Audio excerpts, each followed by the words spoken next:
నమస్తే, నేను మీ ఈశ్వర్. ఈ6 న్యూస్ కి స్వాగతం. వార్తల్లోని ముఖ్య అంశాలు.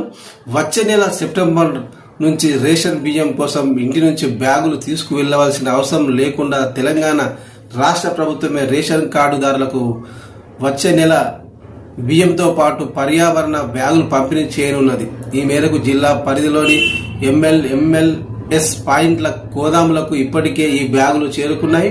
వీటిని ఎంఎల్ఎస్ పాయింట్ల పరిధిలోని రేషన్ డీలర్లకు కార్డుల సంఖ్య ప్రకారం అధికారులు సరఫరా చేస్తారు. అయితే కాంగ్రెస్ ప్రభుత్వం అమలు చేస్తున్న 6 పథకాలను ప్రస్తావిస్తూ అందరికీ సన్నబియ్యం ప్రజాప్రభుత్వంతోనే సాధ్యమనే నినాదం ఈ పర్యావరణ రహిత బ్యాగులపై ముద్రించి ఉంది.